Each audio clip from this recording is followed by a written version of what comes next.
नमस्कार दोस्तों। पिछले वीडियो में हमने बात की थी विज्ञान शिक्षण के जो उद्देश्य हैं प्राथमिक स्तर और उच्च प्राथमिक स्तर पर हम बात कर चुके थे। आज हम बात करेंगे जो माध्यमिक स्तर पर विज्ञान शिक्षण के उद्देश्य हैं उनकी, और जो शिक्षण उद्देश्य हैं वो कितने प्रकार के हैं, उनका जो प्रतिपादक है वो प्रतिपादक कौन है, इस चीज़ की आज बात करेंगे। ठीक है, देखिए माध्यमिक स्तर पर विज्ञान शिक्षण के उद्देश्य। माध्यमिक स्तर पर विज्ञान शिक्षण के उद्देश्य। देखिए पहला, जैसे मैं कह दूंगा कि माध्यमिक स्तर पर विज्ञान शिक्षण का उद्देश्य क्या होगा। माध्यमिक स्तर की अगर बात करें तो जो स्टूडेंट होते हैं वो लगभग विद्यार्थी होते हैं, मैच्योर की अवस्था में पहुंचने लग जाते हैं धीरे धीरे, तो अब वो विज्ञान का महत्व के बारे में समझने लग जाते हैं उच्च प्राथमिक स्तर तक। लेकिन माध्यमिक स्तर पर क्या होता है, जो विज्ञान से संबंधित पत्र पत्रिकाएं आती हैं या जो वैज्ञानिक पत्र पत्रिकाएं आती हैं जिनमें हमें बहुत सी जो वैज्ञानिक घटनाएं हैं, बहुत से जो वैज्ञानिक हैं उनके बारे में पढ़ने के लिए मिलता है। तो इस प्रकार की पत्रिकाओं के बारे में विद्यार्थियों को पढ़ने के लिए क्या करना चाहिए, प्रेरित करना चाहिए। तो माध्यमिक स्तर पर जब विज्ञान शिक्षण के उद्देश्य की बात करेंगे तो पहला यही हो जाएगा, जो विद्यार्थी हैं उनको विज्ञान से संबंधित या जो वैज्ञानिक पत्र पत्रिकाएं हैं उनको पढ़ने के लिए क्या करना चाहिए, प्रेरित करना चाहिए। क्लियर। तो देखो पहला क्या होगा,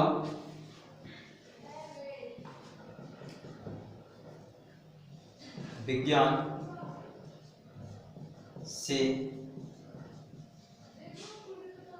संबंधी पत्र पत्रिकाएं पढ़ने के लिए प्रेरित करना। ठीक है, तो देखो विद्यार्थियों को माध्यमिक स्तर पर विज्ञान शिक्षण का सबसे महत्वपूर्ण उद्देश्य क्या होता है, जो विद्यार्थी होते हैं उन विद्यार्थियों को विज्ञान से संबंधित पत्र पत्रिकाएं पढ़ने के लिए प्रेरित करना चाहिए, ताकि वो विज्ञान का महत्व, विज्ञान का इतिहास, जो वैज्ञानिक हैं उनका जीवन परिचय, उनको पढ़ करके वो क्या है अपने जीवन में प्रेरणा ले सकें। इस प्रकार का शिक्षण कराना चाहिए। देखो दूसरे की अगर अपन बात करें, जैसे मैं कह दूंगा जो विद्यार्थी हैं उन विद्यार्थियों में इन पत्र पत्रिकाओं को पढ़ करके अन्वेषणात्मक और जो रचनात्मक कार्य करने की प्रवृत्ति होती है, उत्पन्न होती है, उस प्रवृत्ति को क्या करना चाहिए, बढ़ावा देना चाहिए। तो माध्यमिक स्तर पर विज्ञान शिक्षण का दूसरा उद्देश्य हमारे पास यही हो जाएगा कि जो विद्यार्थी हैं उनमें अन्वेषणात्मक और रचनात्मक जो कार्य प्रणाली है उसको बढ़ावा देना चाहिए। क्लियर। तीसरा, जैसे मैं ये कह दूंगा, जो विद्यार्थी हैं उन विद्यार्थियों में जो प्रयोग करने संबंधित या जो प्रयोगशाला है उस प्रयोगशाला में प्रयोग करने के लिए क्या दे जाने चाहिए, स्वतंत्रता दी जानी चाहिए, उनको स्वयं वर्क करने के लिए देना चाहिए। ठीक है। चौथा, जैसे मैं कह दूंगा, जो विद्यार्थी हैं उन विद्यार्थियों को विज्ञान के प्रति जो मूल्य हैं, विज्ञान के मूल्यों के प्रति क्या बनाना चाहिए, निष्ठावान बनाना चाहिए, अर्थात आस्थावान बनाना चाहिए। देखो मैंने तीन बताया अभी। एक तो मैंने पहला तो हो गया विज्ञान से संबंधित पत्र पत्रिकाएं पढ़ने के लिए प्रेरित करना चाहिए। दूसरा, इन पत्र पत्रिकाओं को पढ़ करके उनके मन में अन्वेषणात्मक और रचनात्मक कार्य करने के लिए जो रुचि उत्पन्न होती है उसको बढ़ावा देना चाहिए। तीसरा, विद्यार्थियों को अधिक से अधिक प्रयोग करने के लिए, विज्ञान संबंधी प्रयोग करने के लिए प्रेरित करना चाहिए। तीसरा, विज्ञान के प्रति जो मूल्य हैं, विज्ञान के प्रति निष्ठावान बनाना चाहिए, विज्ञान के प्रति क्या बनाना चाहिए, आस्थावान बनाना चाहिए। तो चार हमको माध्यमिक स्तर पर, ये महत्वपूर्ण स्तर पर हमको विज्ञान शिक्षण के क्या पढ़ने हैं, उद्देश्य। दूसरा मैं यहाँ पे कह दूंगा आपसे, विद्यार्थियों में या छात्रों में अन्वेषणात्मक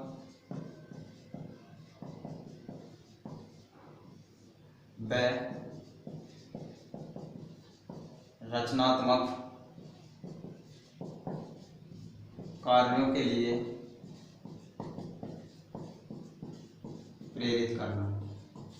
यानी कि जो विद्यार्थी हैं उन विद्यार्थियों को अन्वेषणात्मक और रचनात्मक कार्य करने के लिए क्या करना चाहिए, प्रेरित करना चाहिए। तीसरा,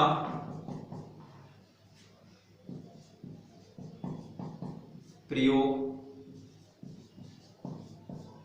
विज्ञान संबंधी प्रयोग,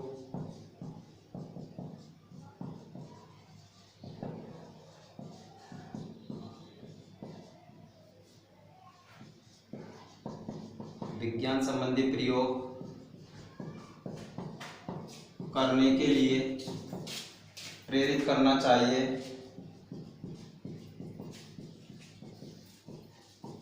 ठीक है, चौथा हो जाएगा विज्ञान के प्रति निष्ठावान बनाना चाहिए। ठीक है, तो देखो चार हमको इसमें क्या पढ़ने हैं, शिक्षण उद्देश्य पढ़ने हैं जो इम्पोर्टेंट हैं।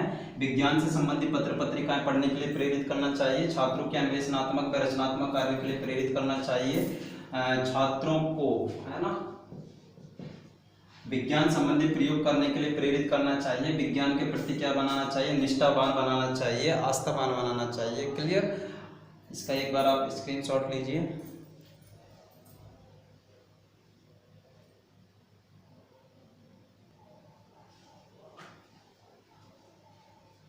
देखो आगे बात करते हैं विज्ञान शिक्षण के उद्देश्यों की। ये जो थे हमने कहाँ पर पढ़े थे, प्राथमिक स्तर, माध्यमिक स्तर और उच्च प्राथमिक स्तर पर विज्ञान शिक्षण के उद्देश्य।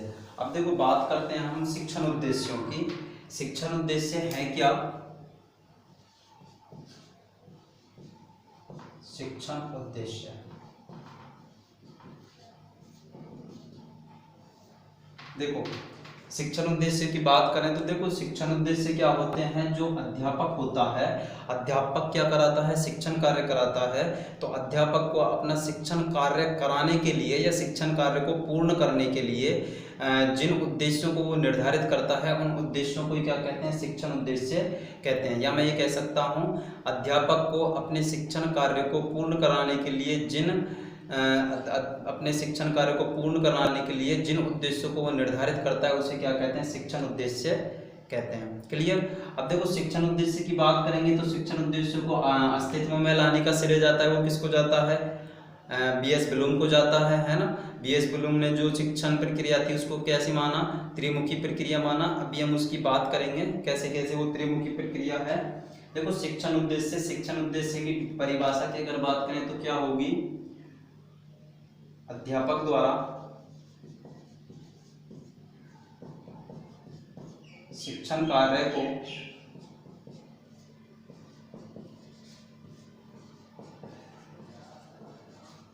पूर्ण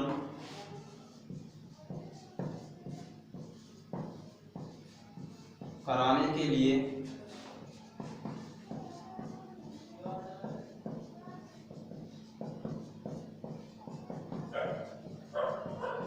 जिन उद्देश्यों का सहारा लिया जाता है उन्हें शिक्षण उद्देश्य कहते हैं। तो देखो अध्यापक द्वारा अपना जो शिक्षण कार्य है, अध्यापक का काम क्या है, शिक्षण कार्य कराना। तो अध्यापक के द्वारा जो शिक्षण कार्य है, उस शिक्षण कार्य को पूर्ण कराने के लिए जिन उद्देश्यों का सहारा लिया जाता है उन्हें क्या कहते हैं, शिक्षण उद्देश्य। तो देखो बात करते हैं शिक्षण उद्देश्यों की। तो शिक्षण उद्देश्य का जो अस्तित्व में लाने का श्रेय है, तो शिक्षण उद्देश्यों को अस्तित्व में लाने का श्रेय किसको जाता है, शिक्षण उद्देश्यों को अस्तित्व में लाने का श्रेय एक यूनिवर्सिटी है, शिकागो विश्वविद्यालय।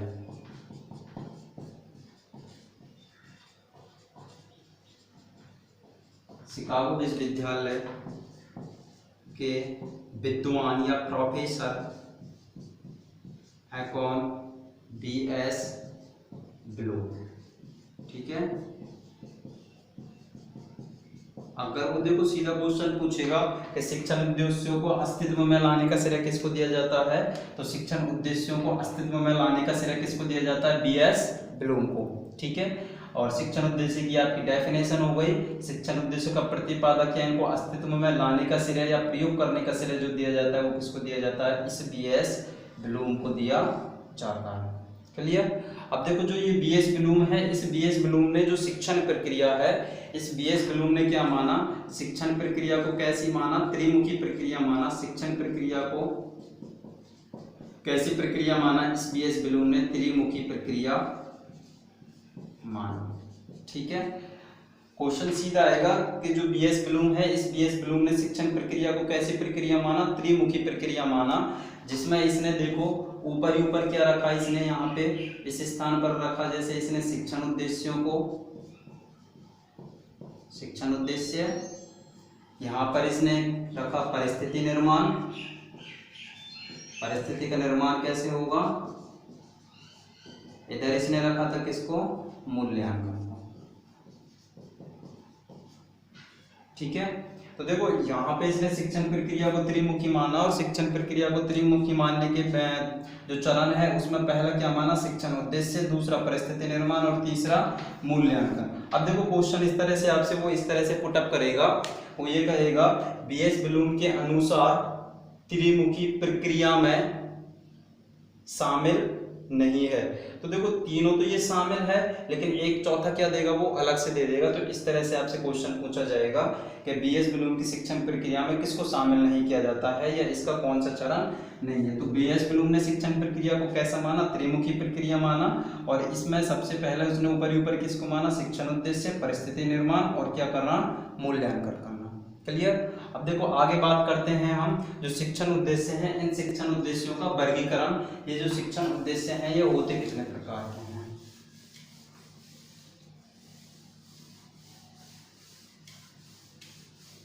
देखो यहां पे मैं कह दूंगा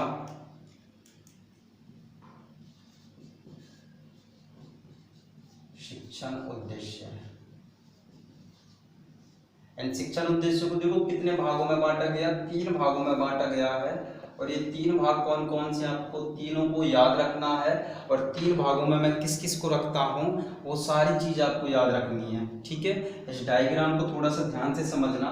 देखो शिक्षण उद्देश्य कितने प्रकार के हुए, 3 प्रकार के। एक तो यहाँ पे हो जाएगा आपका ज्ञानात्मक शिक्षण उद्देश्य, दूसरा हो जाएगा आपका भावात्मक शिक्षण उद्देश्य, तीसरे हो जाएंगे आपके कार्यात्मक या क्रियात्मक। ठीक है, तो शिक्षण उद्देश्य कितने प्रकार के हो गए, शिक्षण उद्देश्य को कितने भागों में बांट दिया, 3 भागों में बांटा गया, ज्ञानात्मक, भावात्मक और क्रियात्मक। देखो जो ये ज्ञानात्मक शिक्षण उद्देश्य है, इनका जो प्रतिपादन किया था वो प्रतिपादन किसने किया था, बीएस ब्लूम ने किया था। ठीक है, अगर सन पूछता है तो 1956। ठीक है, ये जो भावात्मक शिक्षण उद्देश्य हैं, इन भावात्मक शिक्षण उद्देश्य में देखो 3 वैज्ञानिक आएंगे। एक तो हो जाएगा हमारे पास ब्लूम होगा, एक कर्थवाल होता है, नीचे लिख देता हूं, ब्लूम, कर्थवाल, और एक हो जाएगा आपके पास मसीहा। ये आपको तीनों नाम याद रखने हैं। देखो भावात्मक जो शिक्षण उद्देश्य हैं, इन भावात्मक शिक्षण उद्देश्यों का संबंध किससे है, ब्लूम, कर्तवाल और मसीहा। या भावात्मक शिक्षण उद्देश्यों का जनक पूछता है तो ब्लूम, कर्तवाल और मसीहा। ज्ञानात्मक का अगर पूछता है तो बीएस ब्लूम के द्वारा दिए गए, कब दिए गए, 1956 में। अब देखो ये जो दिए गए इनका जो सन है वो कौन सी है, 1964। ठीक है, बात करें क्रियात्मक या कार्यात्मक शिक्षण उद्देश्यों की, तो देखो ये जो कार्यात्मक शिक्षण उद्देश्य हैं इनकी अगर अपन बात करते हैं तो देखो यहाँ पे ये ज्ञानात्मक, भावात्मक और क्रियात्मक शिक्षण उद्देश्य। एक बार देखो मैं इसकी बात कर लेता हूँ, पहले इसके प्रकार फिर इसके प्रकार, तीनों के प्रकार बता देता हूँ, है ना। देखो ज्ञानात्मक जो शिक्षण उद्देश्य हैं इनके 6 भाग होते हैं। 6 भाग कौन कौन से, देखो ज्ञान, दूसरा हो जाएगा अवबोध, तीसरा हो जाएगा आपके पास में ज्ञान उपयोग, चौथा हो जाएगा आपके पास विश्लेषण, एक हो जाएगा आपके पास संश्लेषण, और लास्ट हो जाएगा इसमें आपके पास मूल्यांकन। ठीक है, तो यहाँ पे देखो ज्ञानात्मक शिक्षण उद्देश्य कितने प्रकार के होते हैं? ज्ञान, अवबोध, ज्ञान उपयोग, विश्लेषण, संश्लेषण और मूल्यांकन। 6 प्रकार आपको याद रखने, ज्ञान, अवबोध, ज्ञान उपयोग, विश्लेषण, संश्लेषण और मूल्यांकन। ठीक है, अभी क्वेश्चन कैसे आएगा वो मैं बताऊंगा। भावात्मक जो शिक्षण उद्देश्य हैं, भावात्मक शिक्षण उद्देश्य के भी 6 प्रकार होते हैं। देखो 6 कौन कौन से होते हैं, जैसे मैंने पहला कह दिया, पहला होता है इसमें आग्रहण,